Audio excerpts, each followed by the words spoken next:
very confident, says he's going to knock you out in the 9th round.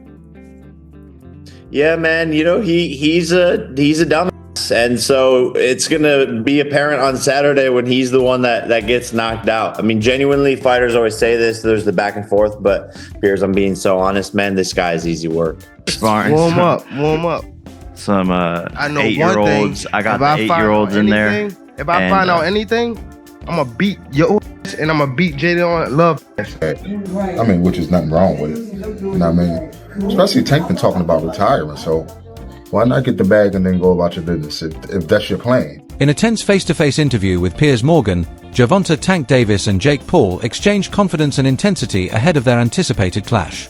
Jake admitted that Tank represents the biggest challenge of his career, a massive step up from anyone he's faced before. Yet Davis remained composed, his tone calm but assured. He promised that on fight night, fans would witness the sharpest and strongest version of himself to ever step into the ring. Sharper, just my focus gotta be blazing that night. Just me and him in that ring.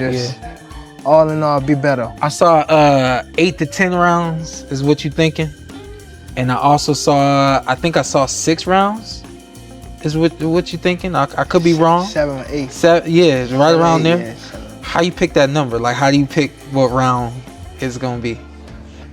First, his skills, the moment. Yeah. I don't know how durable he is.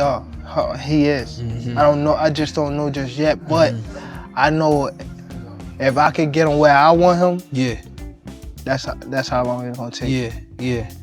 To be a good beating. Do you understand the magnitude of this fight? Do you understand how important this fight is to the boxing game, to the sport? I think I do, but I don't think that he knows. I've been in big fights, but it wasn't nothing like this. Yeah. Paul spoke with confidence during his interview with Piers Morgan, insisting that the truth will be revealed when fight night arrives on Saturday, November 15th. He emphasized that all the speculation, predictions, and debates will ultimately be settled inside the ring. According to Jake, his performance will speak louder than any words, showing who truly deserves to emerge victorious under the spotlight. In recent years, he added, boxing has evolved beyond a sport focused purely on skill. It has become a global entertainment phenomenon, driven as much by attention and personality as by what happens in the ring. Says he's going to knock you out in the 9th round. Yeah, man. He's a dumbass, and so it's gonna be apparent on Saturday when he's the one that gets knocked out. I mean, genuinely, fighters always say this. There's the back and forth, but Piers, I'm being so honest, man. This guy is easy work. Emiliano Vargas believes Jake Paul recognized the changing landscape of boxing before most people did. Rather than following a traditional path through a lengthy amateur career or pursuing Olympic glory, Jake built his own audience first.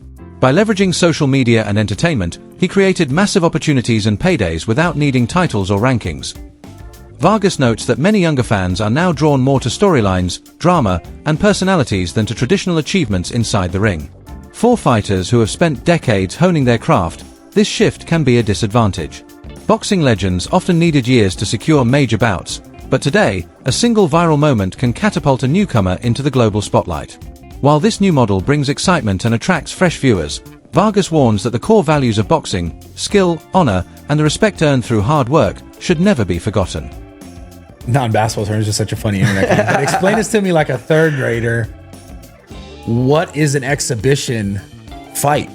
I don't even know, bro. I'm gonna be real with you. All I know is that Jake is making, God damn. But when they say God bless Jake, bro, because this is what he figured out. He figured out this.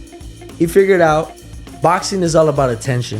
100%. And he went from Disney to, getting paid. What I told you, world champions that have dedicated their whole life to this sport, they will never get paid. Not even a percentage of what he's making.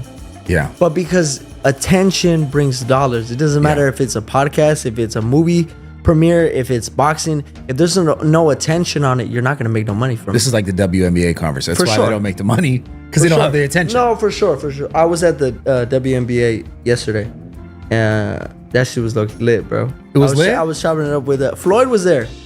It was good? They won by I think 1 or 2 points. But I was I was standing up and I was jumping. You know, it's the finals though.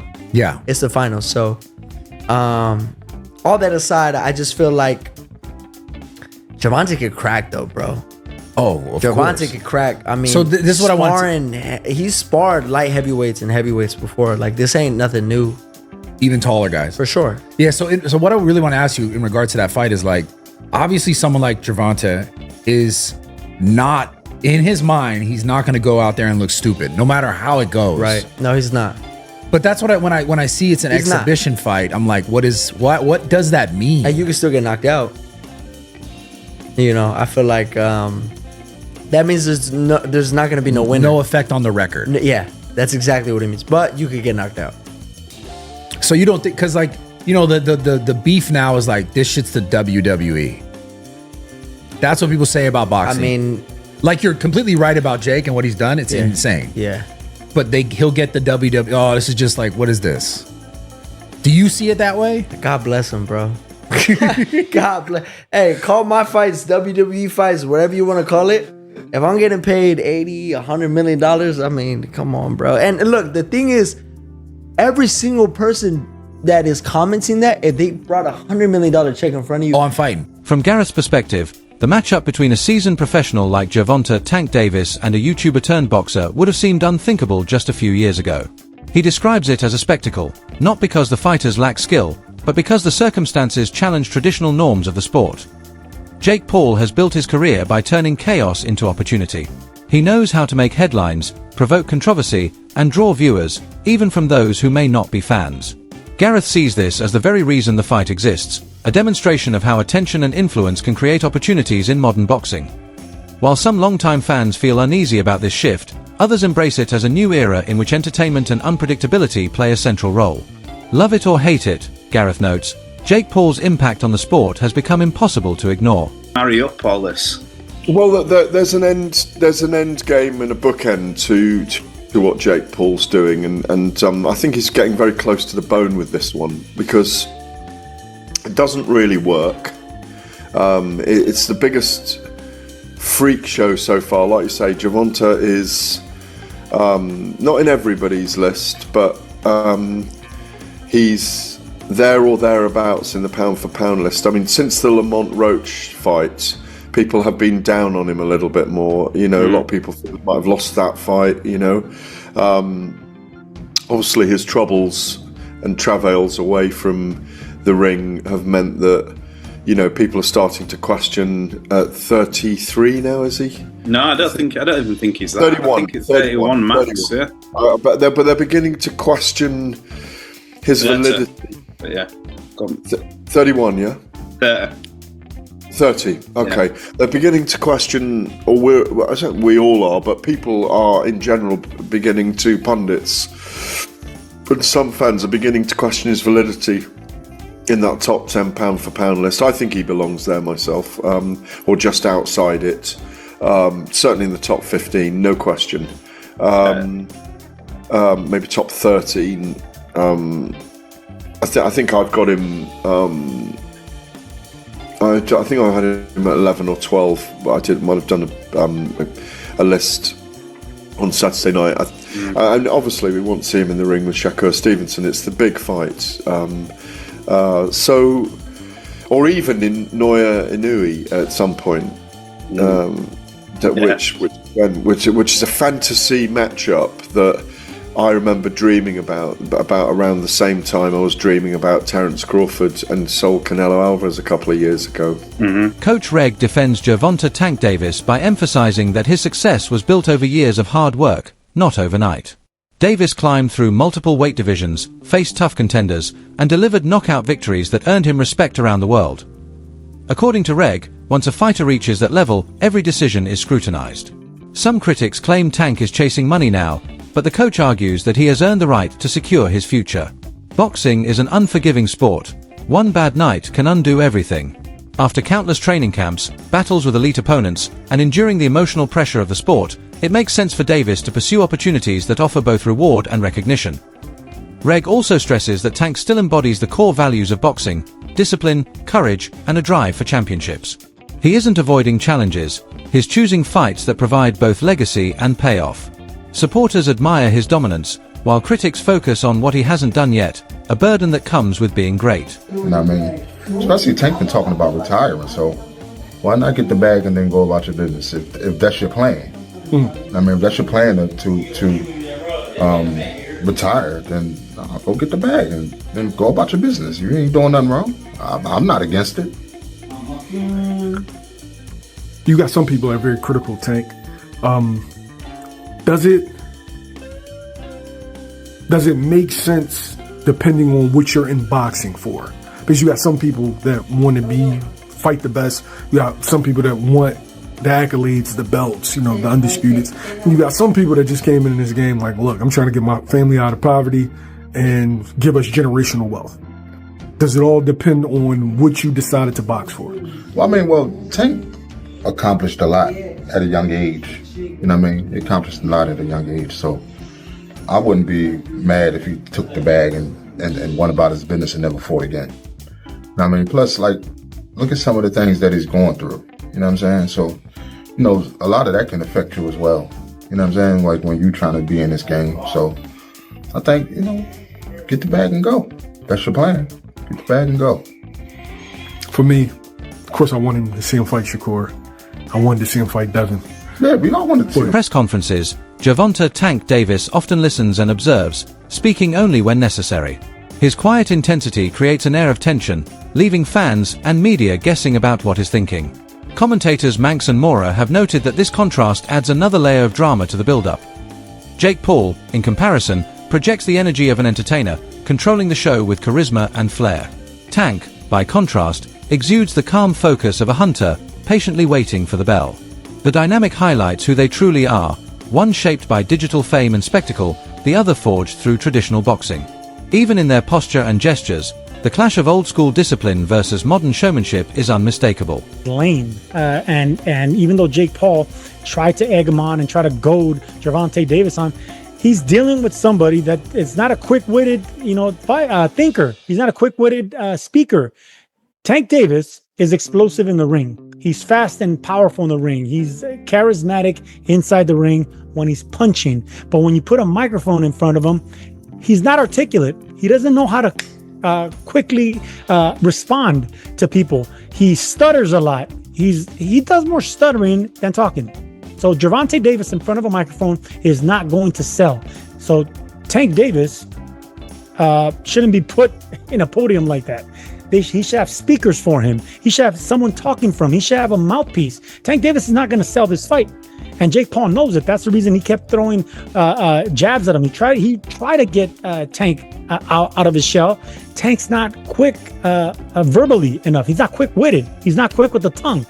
So in order for him to sell this fight, he's going to have an adversary that can spit something back. Like, for instance, Chavez Jr., he didn't have that quick-witted response, but he had the backing. He had the loyal following. And Chavez Jr., like many Mexicans, don't need to speak because they do all their fighting in the ring, and people know that.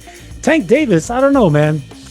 He didn't look good in his last fight. He's not fighting the killers in his division. People are getting off that Tank train, and we know that he's had his issues outside the ring. The love's not there anymore. Tank Davis is losing a lot of passion, a lot of followers, and people aren't buying this circus that Jake Paul's trying to sell. And I'm glad that people are getting off this train. The commission in Georgia got off this damn train. That's why they had to move this fight to Florida, where anything can happen. Gervonta "Tank" Davis's calm demeanor is open to interpretation. Some fans see his brief answers and relaxed posture as a lack of excitement, suggesting he may not be taking the fight against Jake Paul seriously. Others, however, view the same behavior as a sign of intense focus. Davis is known for quietly studying his opponents, storing details and patterns in his mind before executing his strategy in the ring. Boxing history is full of champions who spoke little but performed brilliantly when it mattered most. Tank may simply be refusing to get drawn into the theatrics of showmanship, understanding that opinions only matter once the punches start flying. Whether his calm signals boredom or supreme confidence will only become clear when the bell rings on fight night. Jake Paul legitimately cooked Gervonta Davis in that press conference, and I really don't know how to feel about that. And to be honest with you, I still don't understand how boxing even allowed this to be made. Like, I don't. Like, dog, this is not an overstatement. Like, literally one of the core pillars holding up boxing is like this literal, like, fake superiority complex that they have over literally every other combat sport. Despite literally being the least effective main combat sport there is. Brother, kickboxing, Muay Thai, Brazilian Jiu-Jitsu, wrestling. Brother, I put judo over I put boxing. In terms of practicality of combat, oh yeah, 100%. Brother, if Jake Paul makes it competitive against Gervonta Davis, I'm looking at this like, brother. Oh, well, weight difference, brother. Gervonta Davis has been training his entire life. I'm sorry, bro. It's bad enough that the fact that if this was under any other combat sport, this would literally be like one of the most one-sided matchups of all time. And it wouldn't be in favor of Davis. No, dog, if you did this under an MMA rule set, oh my gosh, bro, Paul cooks Gervonta. It's not close at all. Like round one finish level.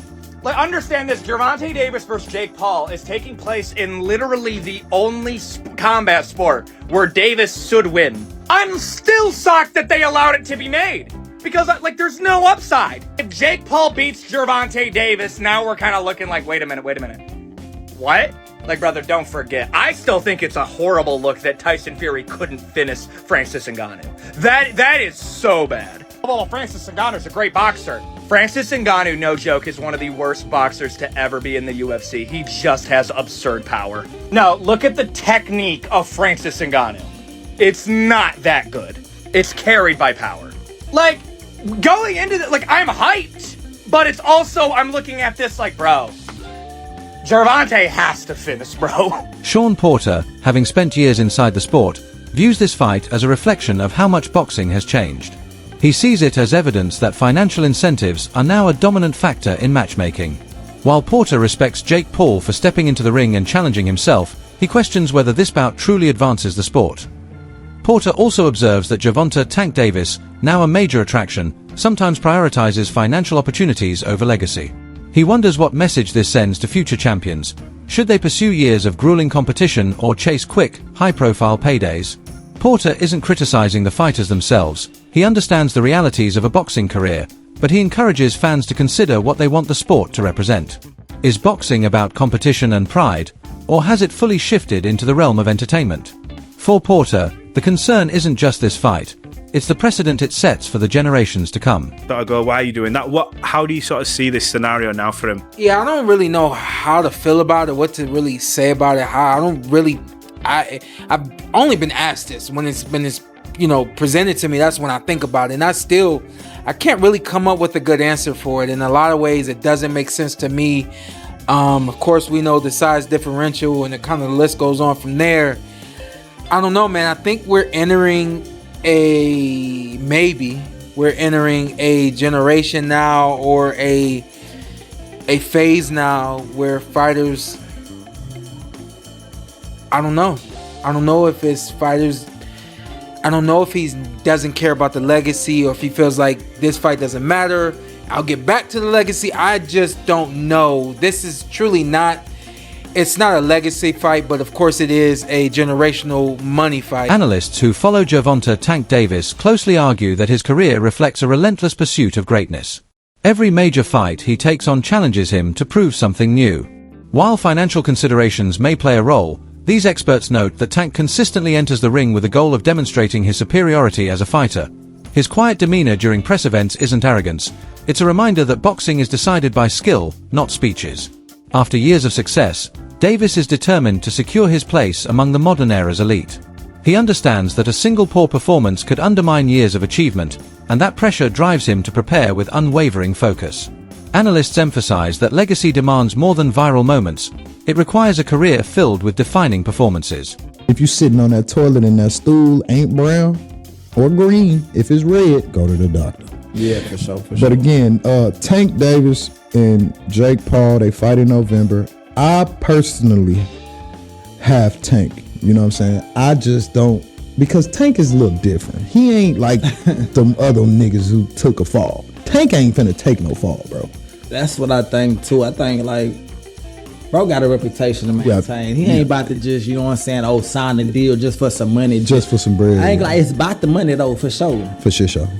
But I'm not about to But what they get, like 20, he got like 20 million? But yeah, 20. I ain't gonna lie, Tank probably get 20, 30, 40. I don't know. Tank need to get more than that because it's bringing Jake Paul more money than, you know what I'm saying? Anything, but you know, Jake Paul putting up the purse, he putting up everything. Oh, okay. He paying for promotions, he paying for everything. So he getting all whatever he get. You know what I'm saying? So hey, I can only, I think it's a 60-40 cut or something like that. I ain't mad at that. So it's like you getting 40% and you all got to do is show up and fight. Nah, facts. That's all you got to do is show up. Facts. And then 9 times out of 10, you know what I'm saying, it's gonna be what, a draw. No. Tank gonna knock his. Well, you think so? Let me not speak too fast, but I know Tank. I pray, and I think I know that Tank is gonna beat him up. Nate Diaz remains one of combat sport's most candid voices, especially when it comes to crossover events. He doesn't take sides or pretend this matchup aligns with traditional boxing norms. In his view, both fighters know exactly what they're doing, entertaining the crowd while securing massive paydays. Diaz acknowledges that Jake Paul has improved enough to challenge opponents, but he dismisses the idea that this fight is a purely competitive contest. To him, it's business first. Fans tune in for excitement, and the athletes deliver a spectacle. Nate's perspective serves as a reminder that this event exists in the space between sport and entertainment. It may not satisfy purists, but it keeps audiences engaged, and in today's landscape, that is part of the game.